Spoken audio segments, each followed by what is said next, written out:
Ένα ωραίο κράμα ποντιακής καταγωγής έχεις, από Τραπεζούντα και από Σεβάστια. Έχω, ναι, από τη μαμά μεριά, έτσι, είναι από τη Σεβάστια και ο παππούς και η γιαγιά. Από του μπαμπά μεριά είμαι μετεντζής, μπουγάμαται είναι ο μπαμπάς, ο παππούς και η γιαγιά Τραπεζουντέα. Διαφορετικά ηχοχρώματα. Εντελώς. Συγκρούονται, ας το πούμε, όταν Έτσι. θέλεις να δημιουργήσεις κάτι. Έχεις δίκιο, έτσι είναι, ναι. Λοιπόν, από την βιωματική σχέση που είχες τότε, όπως και οι περισσότεροι νέοι άλλωστε που μαθαίνανε λύρα ή τα άλλα ποντιακά όργανα, είτε τραγουδούσανε κτλ. Δεν υπήρχε ούτε το YouTube τότε, ούτε τα social media, ούτε οι καταγραφές και ένα τεράστιο πλούσιο ηλεκτρονικό αρχείο που μπορεί ο καθένας σήμερα να έχει πρόσβαση και στην πληροφορία και να βάλει και να ακούσει ό,τι θέλει. Φαντάζομαι έγραψες και εσύ πολλά χιλιόμετρα να πας να βρεις μια κασέτα, να την αντιγράψεις εκείνο το περίφημο διπλό κασετόφωνο που παρακαλούσαμε τους γονείς μας να μας πάρουνε και να ακούμε όλη μέρα. Εγράστανε είναι τα κασέτας. Έχεις 100% δίκιο, δεν μπορώ να βρω καλύτερα λόγια για να το εκφράσω από αυτά που είπες εσύ, και το παράδοξο είναι ότι τώρα στους μαθητές αυτά που μεταφέρουμε και αυτά που λέμε, έχοντας όλη την ευχέρεια της πληροφορίας στα χέρια τους πάνω στο κινητό τους τηλέφωνο, ένα τεράστιο αρχείο, YouTube, social media, να δουν και να ακούσουν τα πάντα και να τα βρουν και να τα πάνε και πιο αργά και πιο γρήγορα, και χίλιοι τρόποι υπάρχουν τώρα. Το να λες στα παιδιά πόσο εύχριστο είναι αυτό το πράγμα και πόσο πρέπει να μάθουν να το εκμεταλλεύονται αυτό το πράγμα σε σύγκριση με εμάς που δεν τα είχαμε αυτά. Εγώ θυμάμαι ότι γυρνούσα, όπως είπες, με ένα κασετοφωνάκι και προσπαθούσαμε να ηχογραφήσουμε κάτι για να μας μείνει, είτε από το ράδιο να ηχογραφήσουμε ένα καινούριο τραγούδι χωρίς διαφημίσεις, να προλάβουμε να το σταματήσουμε για να έχουμε να ακούμε και να προσπαθούμε να το βγάλουμε στη λύρα, να το μάθουμε. Θυμάμαι χαρακτηριστικά, μιας και τώρα τα παιδιά δεν έχουν γνωρίσει δισκάδικα να πάνε να ψάξουν δίσκους κτλ. Εμείς θυμάμαι ότι έλεγε στο ραδιόφωνο ο Παναγιώτης ο Θεοδωρίδης έβγαλε το τάδε CD.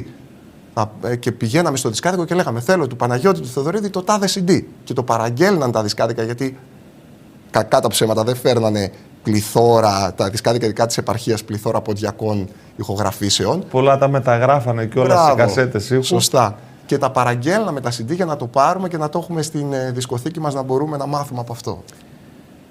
Πόσο σημαντικό είναι για έναν άνθρωπο ο οποίος ασχολείται με την παραδοσιακή ποντιακή μουσική να έχει αυτές τις παραστάσεις, δηλαδή τη δυνατότητα να καθίσει στο τραπέζι με έναν κόσμο, ακόμη και με πρώτης γενιάς, ακόμη και με δεύτερης γενιάς, που ήταν τόσο μέσα στο θέμα, που θέλοντας και εμείς, από τον τρόπο που εκφραζόντουσαν, που τραγουδούσανε, που παίζανε, έπαιρνες πολλά πράγματα. Είναι το ίδιο σε σχέση με το να βάλεις σήμερα, Διογέννη, ένα αρχείο ήχου ή να δεις ένα παλιό βίντεο. Είναι το ίδιο να τα ζεις αυτά, να ζεις αυτή τη στιγμή, και το ίδιο σήμερα σε ένα νέο να βάλει και να τα ακούσει αυτά. Δεν έχει απολύτως καμία σχέση. Καταγόμενος κι εσύ από ένα αμιγώς ποντιακό χωριό και με τόσο ισχυρές καταβολές στην παράδοση, γνωρίζεις πάρα πολύ καλά, και ας λέγω μας αποντιακά, ότι ατό ένα τίμετον είναι ανεκτήμητο. Δεν μπορείς να το βρεις στις μέρες μας, και γι' αυτό αποκτάει μια αξία την οποία δεν μπορείς να την εκτιμήσεις και δεν μπορεί να την εκτιμήσει κανείς.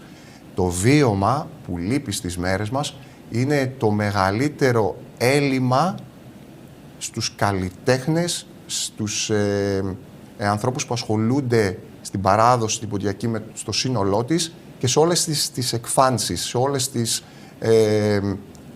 ενασχολήσεις που θα επιλέξει κάποιος να κάνει και γύρω από τον πολιτισμό μας και από την παράδοσή μας. Το σχολείο της πρώτης και δεύτερης γενιάς, γιατί περί σχολείου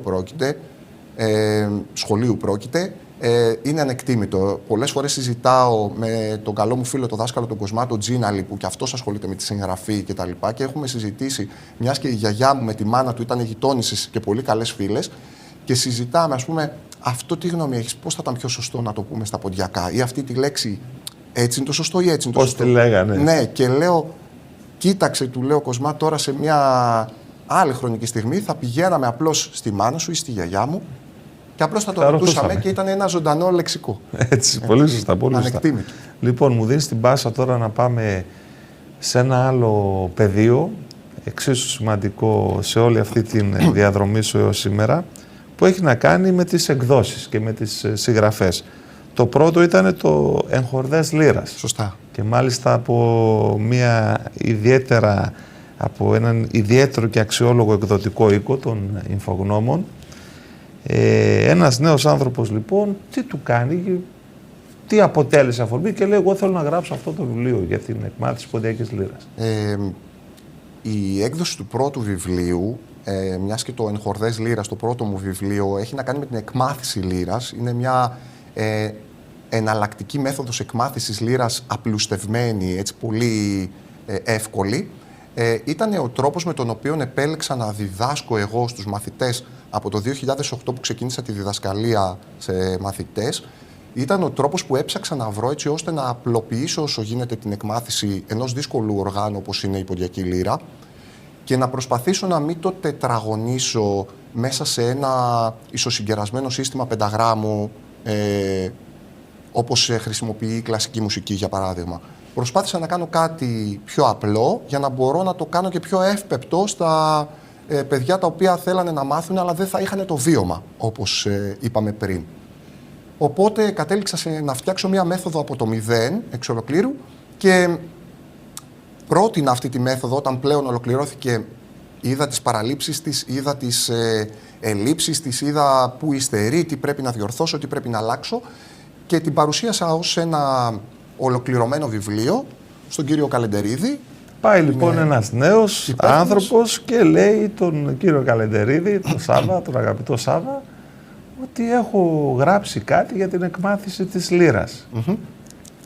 Πώς ήταν δηλαδή συνήθως αυτά τα βιβλία? Υπάρχει ένα ερωτηματικό κατά πόσον θα έχουν αποδοχή από τον κόσμο, κατά πόσον δεν θα έχουν. Σωστά. Είναι κάτι αρκετά εξεζητημένο. Πώς πήγε λοιπόν αυτή η πρώτη απόπειρα η εκδοτική? Η πρώτη απόπειρα, μιας και δέχτηκε και αποδέχτηκε... να πούμε ότι το έχουμε εδώ το βιβλίο. Ναι.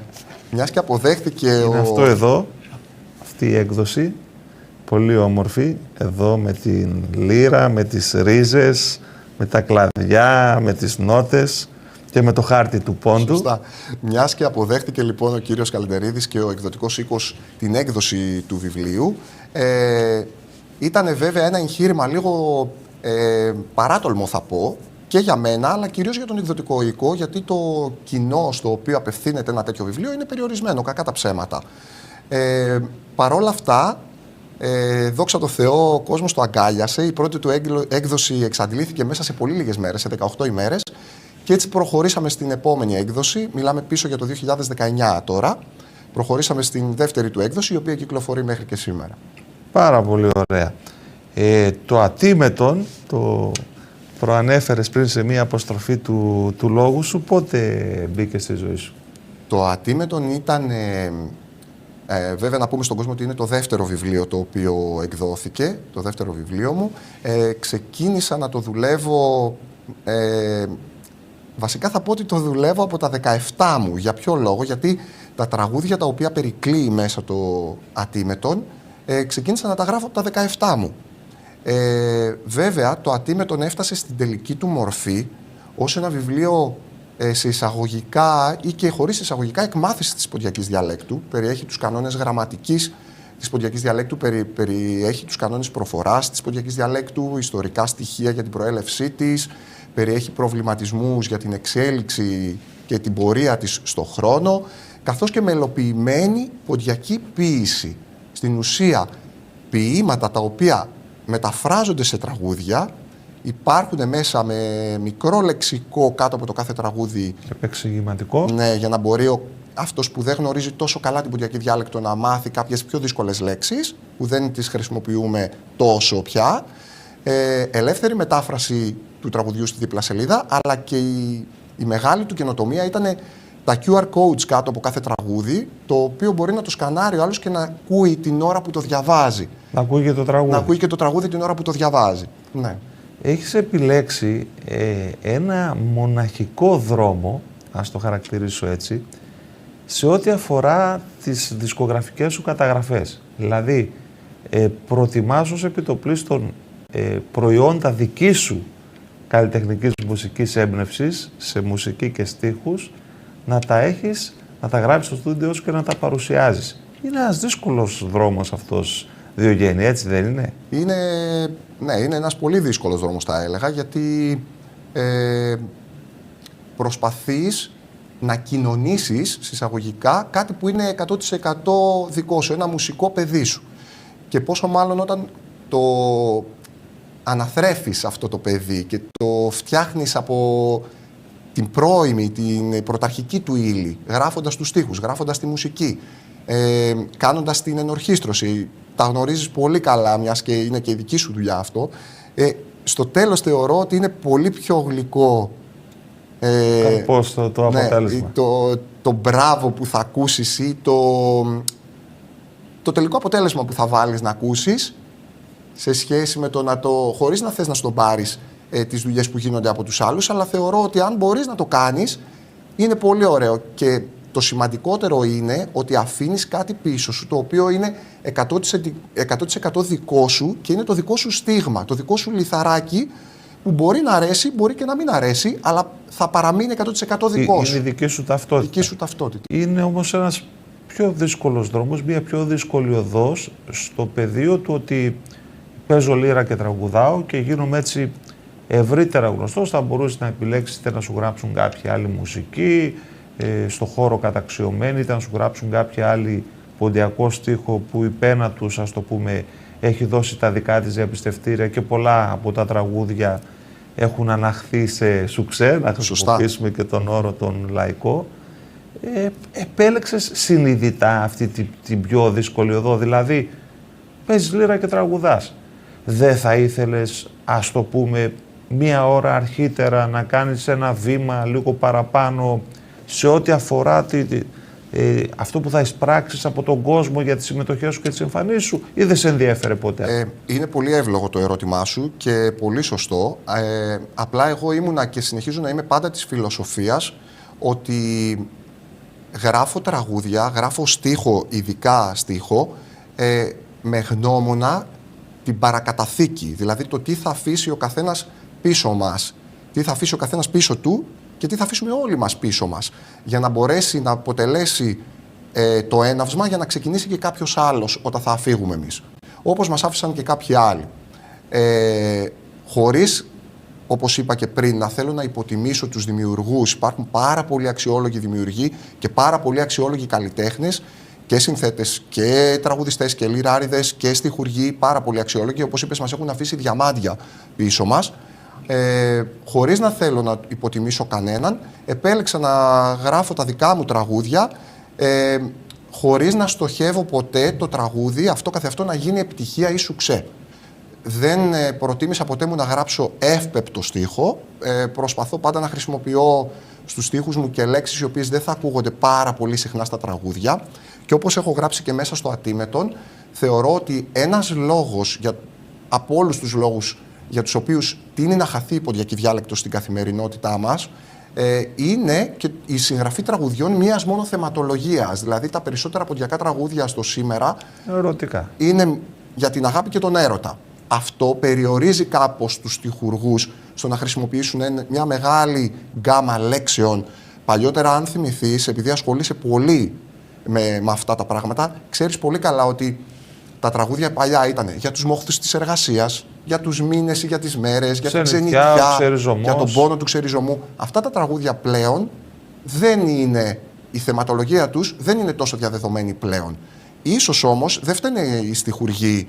Φταίει και το ότι το άρμα της ποντιακής παράδοσης ακολουθεί το άρμα της ελληνικής παράδοσης και στη νέα ελληνική μουσική γίνεται αυτό. Ίσως να γίνεται και στη διεθνή μουσική. Η αγάπη και ο έρωτας πουλάει πιο πολύ. Ναι. Απλά εγώ διάλεξα τον αντίθετο δρόμο. Θεωρώ και αυτοί που με ξέρουν και με ακολουθούν και αυτοί που ξέρουν τη δουλειά μου λίγο, ξέρουν ότι γράφω τραγούδια κοινωνικού περιεχομένου, σατιρικά, γράφω για τον ξεριζωμό, για τις πατρίδες, ερωτικά, διαφόρων θεματικών ενωτήτων, έτσι ώστε να χρησιμοποιώ πιο πολλές λέξεις. Ανάλογα με τις εφορικές στιγμές σου. Σίγουρα παίζει ρόλο, Και είσαι από τους λίγους καλλιτέχνες που έχω δει ότι όταν θα βγεις στο πατάρι να παίξεις και να τραγουδήσεις, τιμάς τα τραγούδια σου. Παίζεις και τα τραγουδάς, σε αντίθεση με πάρα πολλούς καλλιτέχνες φίλους που το συζητάμε και λέμε ρε φίλε, δεν γίνεται να τραγουδάνε όλοι οι άλλοι τα τραγούδια σου και εσύ όταν βγαίνεις στο πρόγραμμά σου να μην λες 4, 5, 6, 7, 10. Αν μπορούσα και είχα τη δυνατότητα, Παναγιώτη, οφείλω να σου ομολογήσω ότι θα έλεγα σχεδόν όλο το πρόγραμμα με δικά μου τραγούδια.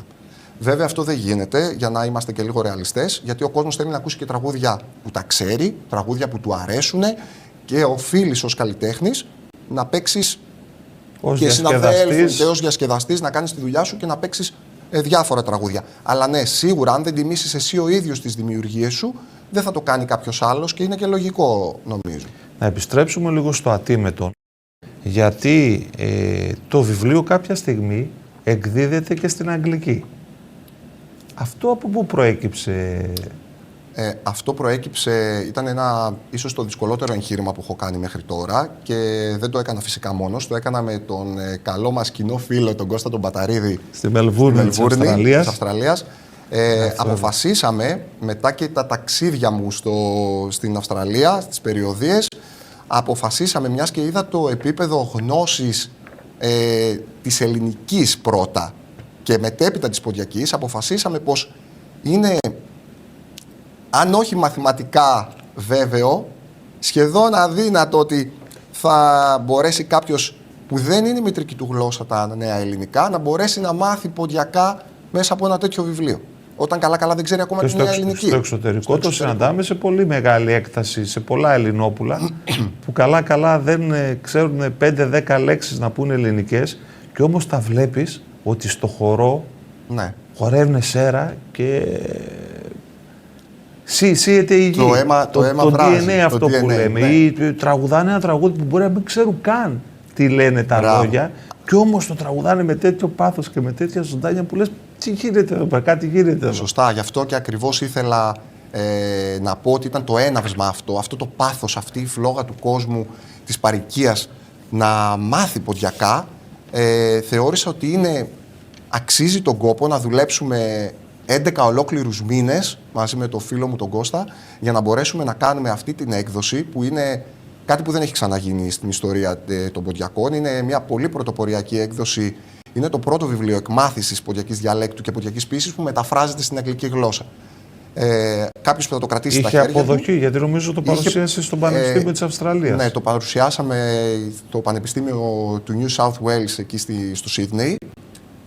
Μόλις μάθανε για την έκδοση μου έγινε η πρόσκληση και χάρηκα πάρα πολύ γιατί φάνηκε να το εκτιμά εκεί ο κόσμος, ο ακαδημαϊκός. Και μπορώ να πω ότι η αποδοχή ήταν πάρα πολύ μεγάλη και από την παροικία και τους ευχαριστώ πάρα πολύ. Με τιμούν με τα λόγια τους και με την αποδοχή τους. Και μάλιστα κρατώντας το στα χέρια μου αυτό το βιβλίο αντιλαμβάνεται κανείς ότι ως έκδοση είναι κοστοβόρα. Δηλαδή ακόμη και από την ποιότητα και από το βάρος της σελίδας και του χαρτιού, το πόσο ζυγίζει η σελίδα, δείχνει ότι είναι μια πολύ προσεγμένη έκδοση και μάλιστα η οποία κοστίζει. Είναι λίγο και ένα ρίσκο, δεν είναι ιδιογέννη. Δηλαδή σήμερα να μπει στη διαδικασία να ξοδέψεις τόσο πολύ χρόνο, να μελετήσεις, να ερευνήσεις, να αποτυπωθεί, να γράψεις, να σβήσεις, να διορθώσεις και ούτω καθεξής. Δεν είναι λίγο ένα ρίσκο να μπει σε μια τέτοια διαδικασία? Είναι πολύ μεγάλο ρίσκο και μιας και ασχολείσαι με το ποντιακό τραγούδι, ξέρεις ότι πλέον και οι δισκογραφικές δουλειές είναι πολύ μεγάλο το κόστος τους για να κάνεις μια ολοκληρωμένη δισκογραφική δουλειά. Πόσο μάλλον ένα βιβλίο. Το κόστος σε χρόνο, που ο χρόνος είναι ό,τι πιο ανεκτήμητο έχουμε, είναι αυτό που δεν επιστρέφει πίσω, είναι τεράστιο. Αλλά αυτό που πρέπει πάντα, εγώ σκέφτομαι πάντα, όπως είπα, με γνώμονα την παρακαταθήκη, αυτό που πρέπει να σκεφτόμαστε, μιας και από τα βιβλία το κέρδος που θα αποκομίσεις είναι μηδαμινό έως καθολού, το οικονομικό όφελος εννοώ, το κέρδος όμως το ψυχικό, αυτή η ικανοποίηση που θα εισπράξεις, αφήνοντας πίσω σου κάτι το οποίο είναι διαχρονικό και θα μείνει για πάντα ακόμα και όταν εσύ δεν θα είσαι σε αυτόν τον κόσμο, θεωρώ ότι είναι πολύ μεγαλύτερο κέρδος από το οικονομικό. Οπότε στη ζυγαριά για μένα γέρνει περισσότερο. Η χαρά της δημιουργίας δηλαδή ξεπερνά όλα το οποιοδήποτε εμπόδιο. Έτσι.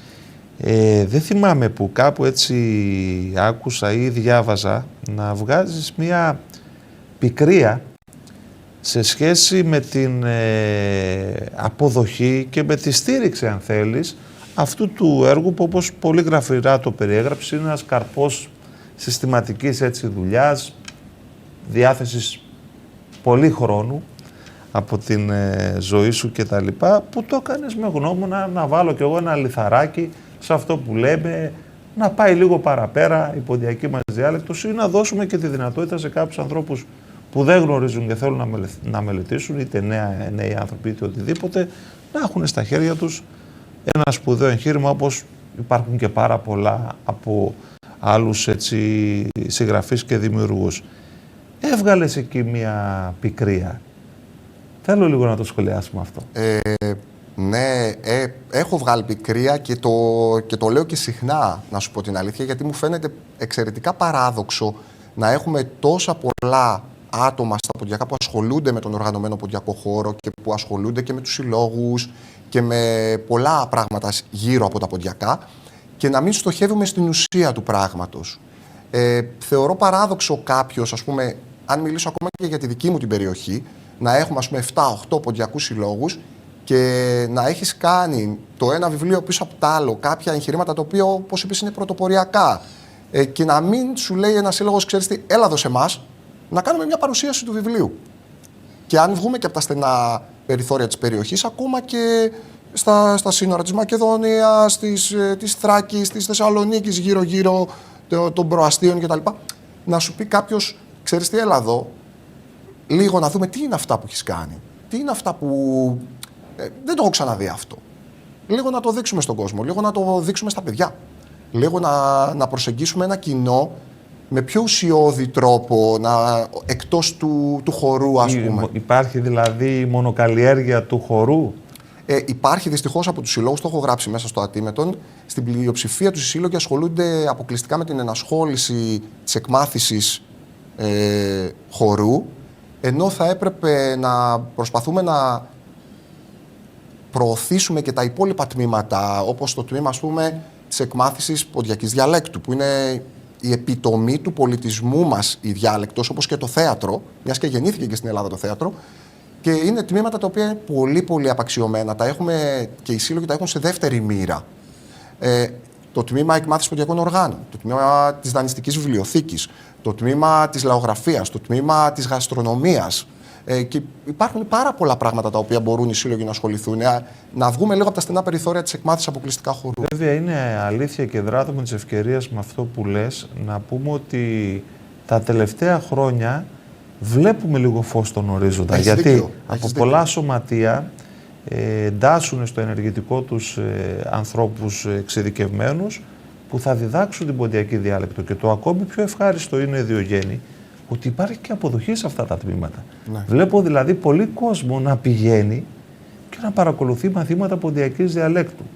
Έχουν γίνει και κάποιες πάρα πολύ όμορφες προσπάθειες με το λεξικό που κάνανε, νομίζω, οι Συλλόγους Ποντίου Φυτών Θεσσαλονίκης με την Επονά. Σίγουρα. Και την νεολαία της Παμποντιακής της Ευξήνου της Βερίας, αν δεν με απατάει η μνήμη μου. Πολύ ωραίες προσπάθειες που συνηγορούν και αυτές αυτή την κατεύθυνση που περιέγραψες πριν. Και νομίζω ότι καλό είναι ένας καλλιτέχνης να έχει το θάρρος της άποψης, να λέει αυτό που νιώθει, αυτό που αισθάνεται δυνατά, είτε συμφωνεί κάποιος με στεντόρια φωνή, είτε συμφωνεί κάποιος μαζί του, είτε διαφωνεί. Και μάλιστα ένας από τους καταστατικούς στόχους όλων των σωματείων, νομίζω, στη συντριπτική τους πλειοψηφία, είναι και το πού θα πάει η κατάσταση και η δουλειά με τη διατήρηση και τη διάδοση της ποντιακής διαλέκτου. Είναι εξαιρετικά ευίωνο αυτό που είπες, ότι υπάρχει συμμετοχή και σιγά σιγά οι σύλλογοι εντάσσουν σιγά σιγά στο πρόγραμμά τους την εκμάθηση και της διαλέκτου αλλά και των μουσικών οργάνων και γενικά ανοίγουν τους ορίζοντές τους όσον αφορά την ενασχόληση γύρω από αυτό που λέμε ποντιακή παιδεία. Και μακάρι να συνεχίσουν ακόμα περισσότεροι σύλλογοι και με περισσότερο ζήλο. Τώρα έρχεται κάποιος να κάνει το συνήγορο του διαβόλου και να πει γιατί ρε εσύ Διογέννη, γιατί ρε εσύ Παναγιώτη, να μάθει σήμερα κάποιος ποντιακά ή να εντρυφήσει λίγο περισσότερο στην ποντιακή διάλεκτο. Εδώ έχουμε ένα σώρο προβλήματα. Προβλήματα επιβίωσης, προβλήματα πολύ πιο σοβαρά από αυτό.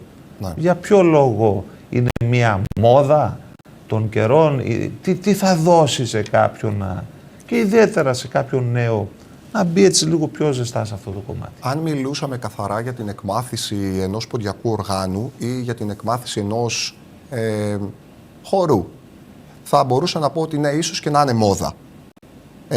Κάποιος δηλαδή θα μπορούσε να το δει σαν κάτι το οποίο, σαν folklore, καθαρά δηλαδή, και να το κάνει. Η εκμάθηση όμως της διαλέκτου που αποτελεί τον ακρογωνιαίο λίθο μιας ολόκληρης παράδοσης και ράτσας, σίγουρα δεν μπορεί να είναι κάτι που είναι της μόδας. Είναι κάτι το οποίο ο άλλος θα το κάνει γιατί πραγματικά είναι συνειδητοποιημένος και θέλει να το κάνει. Και γιατί να το κάνει, αν με ρωτάς, για μένα θα υπάρχουν, μπορώ να λέω μέχρι το βράδυ λόγους, αλλά ο σημαντικότερος που μπορώ να φανταστώ είναι ότι λαός ο οποίος δεν ξέρει την ιστορία του είναι καταδικασμένος να αφανιστεί.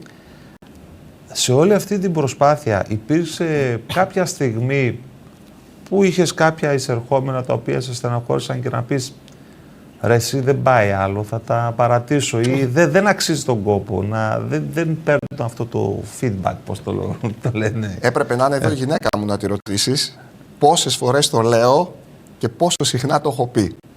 Αλλά υπάρχουν πάντα κάποιοι άνθρωποι που με κρατάνε σε αυτό. Υπάρχει και η αγάπη του κόσμου, η ανιδιοτελής που θα πει, που θα σου στείλει άλλος ένα μήνυμα και θα είναι γεμάτο τόση αγάπη μέσα σε τόσο λίγα λόγια που θα σε κάνει να πάρεις κουράγιο, να πάρεις μια βαθιά ανάσα και να συνεχίσεις. Το κίνητρο και η ηθική ικανοποίηση.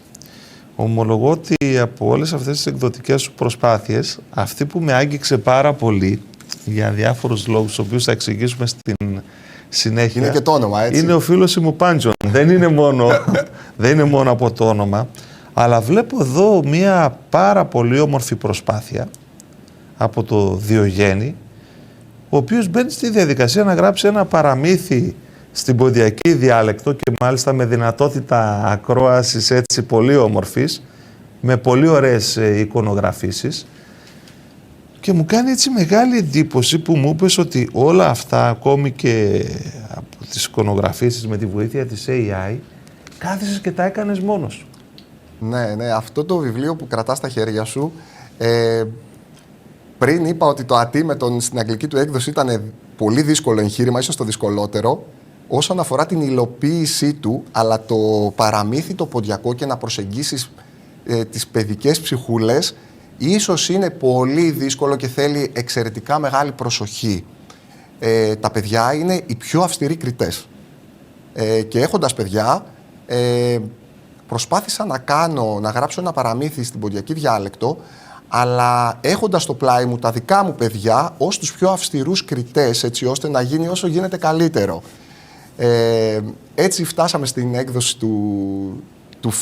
του φίλου μου του Παναγιώτη και η ακουστική του έκδοση νομίζω ότι είναι το μεγάλο του ατού, μιας και δραματοποιήθηκε κανονικά και με ήχους και με ηθοποιούς και το παίξαμε κανονικά στην ποντιακή διάλεκτο, που μπορεί κάποιος να τα ακούει ταυτόχρονα και να το διαβάζει. Και είναι και ένα βήμα, είναι μία πρόταση και έρχεται και κουμπώνει απόλυτα με αυτό που κουβεντιάζαμε πριν περί ποντιακής διαλέκτου, διάδοση και ούτω καθεξής. Εμείς βέβαια χαιρόμαστε ιδιαίτερα γιατί στο κανάλι μας, στο Πόντος TV, έχουμε συγκεκριμένη ζώνη κάθε Κυριακή στις 11.30 το πρωί με τα εικονογραφημένα, με τον κομίστα, με τον αγαπητό φίλο τον Γιώργο τον Κωνσταντινίδη. Πολύ αξιόλογος. Έχει παραμύθια, ακόμη και παραμύθια του Εσώπου, με μεταφορά στην ποντιακή διάλεκτο. Τον και τον θαυμάζω. Και με υπότιτλους από κάτω, Διογέννη, για να μπορούν να καταλάβουν οι πάντες και ιδίως τα μικρά παιδάκια. Να σε διακόψω, Παναγιώτη, θα μου επιτρέψεις, μιας και το δύσκολο κομμάτι, όπως είπα στο βιβλίο, είναι τα μηνύματα που θέλεις να περάσεις στα παιδιά μέσα από την ιστοριούλα που θα γράψεις σε ένα παιδικό βιβλίο. Τι πραγματεύεται λοιπόν Το βιβλίο λοιπόν πραγματεύεται δύο φίλους που φαινομενικά είναι εντελώς διαφορετικοί, ένα γουρουνάκι και ένα λύκο.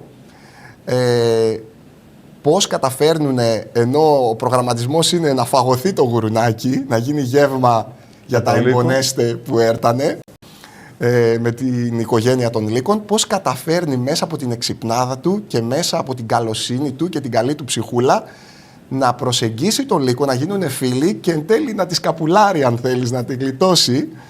Και περνάει πολύ ωραία μηνύματα το βιβλίο συμπερίληψης στα παιδιά, αποδοχής της διαφορετικότητας και μηνύματα καλής συμπεριφοράς όσον αφορά την οικογένεια, αλλά και τις διαπροσωπικές σχέσεις αυτές καθ' αυτές. Πολύ πλούσια και πολύ περιεκτικά τα μηνύματα που προανέφερες. Μιλάμε για μια έτσι πρόσφατη έκδοση, ναι.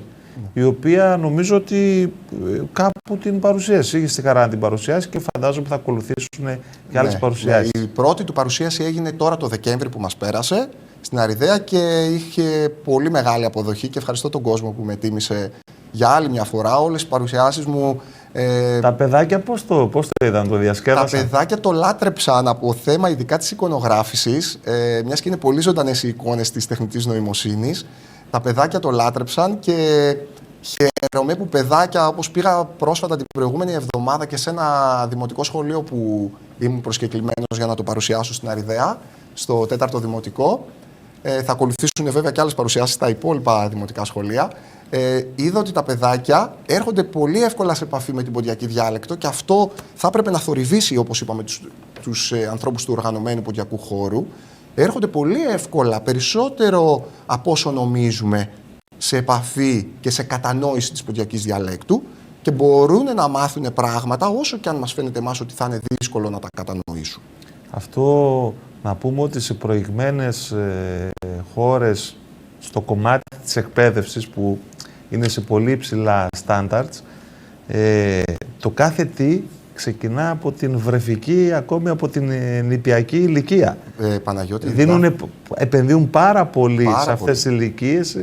Η αρχή είναι το ίμιση του παντός. Έτσι, υπάρχουν χώρες που για τη διατήρηση των τοπικών διαλέκτων κάνουν το παν. Εδώ φαντάσου ότι με το που εκδόθηκε το βιβλίο, το Ατίμετον στην αγγλική του έκδοση, το Πανεπιστήμιο, το τμήμα εκεί της γλωσσομάθειας και το Σύλλογος Ελλήνων Φοιτητών ήταν αυτοί που κινήθηκαν τόσο άμεσα για να με προσκαλέσουν, γιατί τους φάνηκε τόσο δύσκολο εγχείρημα να υπάρχει ένα βιβλίο εκμάθησης μία εκ των ελληνικών διαλέκτων, να υπάρχει πλέον σε βιβλίο καταγεγραμμένη από την ποντιακή στην αγγλική. Τους φάνηκε τόσο δύσκολο το εγχείρημα που το εκτίμησαν απευθείας. Είναι δείγμα για το πώς κινούνται στο εξωτερικό σε σχέση με εμάς. Να έρθουμε λίγο τώρα στα της μουσικής, στα της ποντιακής μουσικής. Σίγουρα θα έχεις ακούσει από πολλούς, μπορεί να το βίωσες και προσωπικά, ενδεχομένως σε κάποια εμφάνιση, ότι κάποιοι αποστρέφονται τη σύγχρονη ποντιακή μουσική δημιουργία. Επειδή είναι φαν μιας κατάστασης, ας το πούμε, παραδοσιακής. Ναι. Κάποιοι άλλοι δεν μπορούν να ακούσουν με τίποτα τα παραδοσιακά και θέλουν να ακούνε τη σύγχρονη ποντιακή μουσική δημιουργία. Η άποψη του Διογέννη ποια είναι? Ναι στη μετεξέλιξη, με όρους, με κανόνες? Ποιοι είναι αυτοί οι όροι, ποιοι είναι αυτοί οι κανόνες? Πολύ μεγάλο θέμα. Έχει συζητηθεί κατά κόρον και συνεχίζει να αποτελεί σημείο διαμάχης για πάρα πολλούς, όπως είπες, ειδικά στο δικό μας χώρο, τον καλλιτεχνικό. Η δική μου προσωπική άποψη είναι ότι δέντρο χωρίς ρίζες δεν γίνεται, δεν υφίσταται. Αλλά επίσης και δέντρο χωρίς καρπούς και χωρίς φύλλα δεν υφίσταται. Η χρυσή τομή είναι κάπου στη μέση. Δεν γίνεται να ασχολείται κάποιος με το όργανο που λέγεται ποντιακή λύρα και να μην γνωρίζει την προέλευσή του, να μην γνωρίζει τα βασικά στοιχεία και τους προτεργάτες της μεταφοράς της ποντιακής μουσικής από τον πόντο εδώ και να ασχοληθεί σαν εξειδικευμένη μελέτη με αυτούς και δεν γίνεται να μην αφήσει και αυτός κάτι πίσω του. Εξού και οι δημιουργίες που είπες οι δικές μου, θεωρώ πως ένας καλλιτέχνης ο οποίος θα περάσει και θα είναι το πρώτο όνομα στην ποντιακή σκηνή και θα κάνει τα μεγαλύτερα γλέντια και τα μεγαλύτερα πανηγύρια και θα τραγουδήσει στις μεγαλύτερες πίστες, αλλά όταν θα αποδημήσει εις Κύριον θα έχει αφήσει πίσω του ένα τραγούδι ή κανένα και θα έχει τραγουδήσει πολλά τραγούδια άλλων συναδέλφων και θα έχει κάνει περιουσία, αν θέλεις, οικονομικά κτλ. Για μένα δεν λέει κάτι. Προσωπικά, ίσως να κάνω και λάθος, αλλά αυτή είναι η προσωπική μου γνώμη και δεν φοβήθηκα ποτέ να την πω. Θεωρώ ότι όλοι μας πρέπει να συμβάλλουμε με όποιο τρόπο μπορεί ο καθένας. Δεν είναι ανάγκη να γράφει ο καθένας τραγούδια, δεν είναι ανάγκη να γράφει ο καθένας βιβλία. Κάποιος μπορεί να μεταλαμπαδεύει πολύ καλά. Και η κρίση είναι και υποκειμενικές. Σαφέστατα. Κάποιος του αρέσει ο Διογέννης, κάποιος άλλος δεν του αρέσει και ούτω καθεξής. Το γούστο του καθενός είναι απολύτως θεμιτό, δεν είναι δυνατόν να αρέσει σε όλους και αν θέλεις δεν θα ήταν και υγιές για εμένα να αρέσει σε όλους. Αλλά έχει πολύ μεγάλη διαφορά από το επειδή κάποιος δεν είναι του γούστου σου να τον πολεμάς Ή να τον απαξιώνεις. ή να τον απαξιώνεις. Ναι. Καλά, συναντάτε ευρέως στον ποντιακό χώρο. Ναι. Είναι κανόνας, θα έλεγα, στον ποντιακό Και χώρο. ποιος ενατός και το ένα ταν το λέει και το ένα ταν το παίζει και εγώ. Θέλω και να σου ξέρω πω, και... Παναγιώτη, χαρακτηριστικά να σου αναφέρω. Φυσικά ποτέ δεν θα πω ονόματα κτλ. Αλλά ήμουν σε ραδιοφωνικό σταθμό πριν πολλά χρόνια και παρουσίαζα δισκογραφική μου δουλειά με δικά μου τραγούδια κτλ. Και έπαιρνε γνωστός καλλιτέχνης του ποντιακού χώρου τηλέφωνο και έλεγε στον διευθυντή του σταθμού την ώρα που τα παρουσιάζαμε: τι είναι αυτές οι βλακίες, κλείστα να μην τα ακούω. Την ώρα της παρουσίασης. Δυστυχώς υπάρχουν και αυτά. Όσο τείνουν να εξαλειφθούν, τόσο καλύτερα θα πάμε σαράτσα. Πάνω από 70 τραγούδια μέχρι στιγμής, 4 βιβλία και να ακολουθήσουν άλλα τόσα και 4 και 14 και 24. Τι σε εμπνέει σήμερα να δημιουργείς και να γράφεις, Διογέννη? Μεγάλη κουβέντα. Δεν γράφω ποτέ γιατί πρέπει να γράψω τώρα. Αλλά δεν μπορώ να πω ότι είμαι και πάντα πολύ συναισθηματικά φορτισμένος για να γράψω. Είναι κάπου στη μέση η αλήθεια. Με εμπνέουν πολλά πράγματα. Μπορεί να είναι θέματα της καθημερινότητας, μπορεί να είναι ιστορίες που θα ακούσω από έναν φίλο. Έχει τύχει να γράψω με τραγούδι για την ξενιτιά, σύμφωνα με την ιστορία ενός φίλου μου ο οποίος μετανάστευσε. Και μου είπε την ιστορία του και μου αποτυπώθηκε η ιστορία και την έγραψα.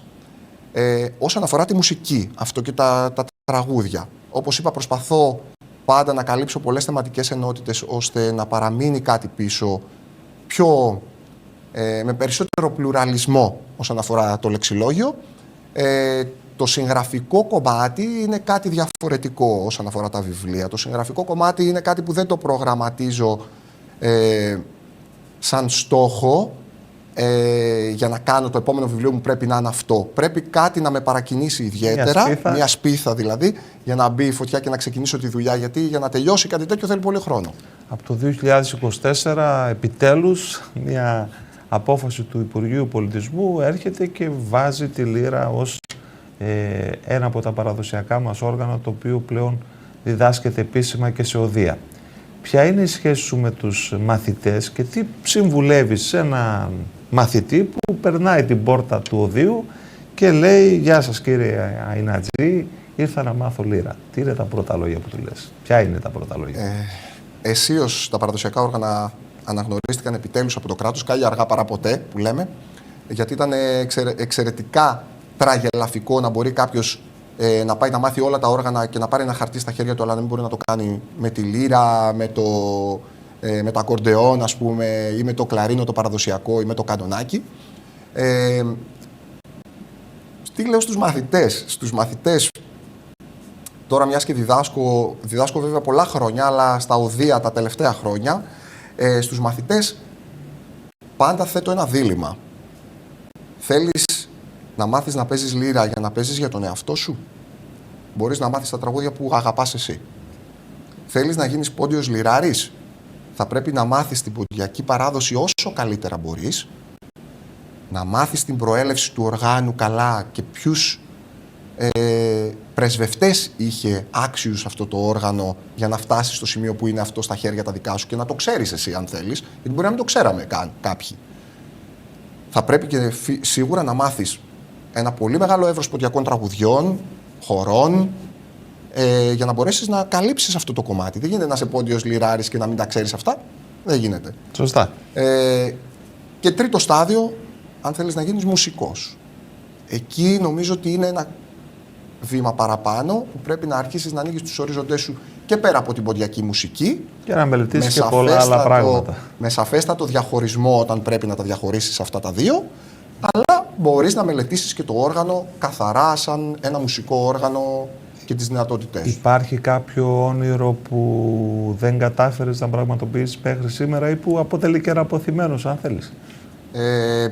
Το όνειρό μου θα ήταν να μπορέσω να δω τον οργανωμένο ποντιακό χώρο ενωμένο. Δεν έχει να κάνει μόνο με μένα βέβαια αυτό, αλλά θεωρώ ότι ο καθένας από το δικό του μετερίζει πρέπει να συμβάλλει σε αυτό. Τι εννοείς να τον δω ενωμένο? Δεν είναι ενωμένος? Τι εννοείς? Όχι, δεν είναι ενωμένος, είναι κατακερματισμένος, θα έλεγα. Και δυστυχώς, όπως είπαμε και πριν ξεκινήσουμε εδώ οι δυο μας, η ράτσα μας έχει τα καλύτερα καλά και τα χειρότερα άσχημα. Είμαστε άνθρωποι των άκρων. Αν μπορούσαμε να είμαστε λίγο πιο διαλλακτικοί όσον αφορά πολλά θέματα, ειδικά τόσο σοβαρά όσο είναι η ενότητα του ποντιακού χώρου ή η συνέχιση, η διάδοση και η διάσωση της ποντιακής παράδοσης, θεωρώ ότι θα ήμασταν σε πολύ καλύτερο επίπεδο. Ουτοπικό, αν με ρωτάς, αν θέλω να είμαι ρεαλιστής και να δω την πραγματικότητα, αλλά η ελπίδα πεθαίνει πάντα τελευταία. Και πώς φαντάζεσαι το Διογέννη σε 20 χρόνια από σήμερα, σε 30 χρόνια από σήμερα?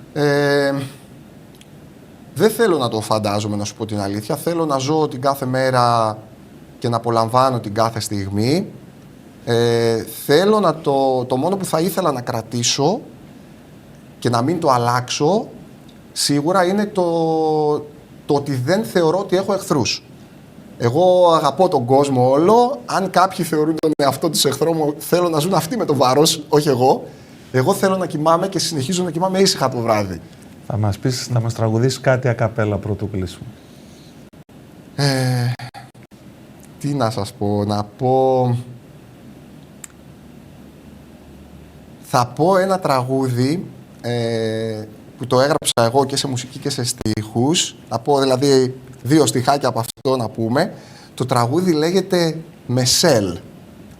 Είναι μια ιστορία αγάπης και έχει ως εξής. Έχω εσέν σεν καλό που μλεύκου τα ρίκαντζοπον κι όλων τα πανιμλαντακοί ζεμένονται στερείς και καθάν ημέραν εξεργώσω με ασμέσεν πουλόπομ και η νούμερα κόπο τόσο στο λάπανε και φλείς. Διογέννη, σε ευχαριστώ πολύ για την παρουσία σου. Εγώ σε ευχαριστώ. Θέλω να πω ένα πολύ μεγάλο ευχαριστώ για την όμορφη φιλοξενία. Σε σένα προσωπικά, στη διεύθυνση του σταθμού και σε όλους εδώ όσους εργάστηκαν για την εκπομπή. Να σου ευχηθώ κάθε επιτυχία σε όλα τα εγχειρήματα που έχεις ξεκινήσει, πέραν του μουσικού και του καλλιτεχνικού. Καλή δύναμη, ό,τι καλύτερο στο σταθμό και πάντα επιτυχίες. Να είσαι καλά. Αυτός ήταν, κυρίες και κύριοι, ο Διογέννης Αϊνατζής. Το ευχόμαστε από καρδιάς να συνεχίσει να προσφέρει πολύπλευρα και με το ίδιο πάθος. Σας ευχαριστούμε που μας φιλοξενήσετε για μία ακόμη φορά μέσα από τους δέκτες της τηλεόρασής σας. Στο τηλεοπτικό μας επανειδήν με ένα ακόμη πορτρέτο ζωής, εδώ από το δικό σας κανάλι, από το κανάλι της καρδιάς σας, το Πόντος TV.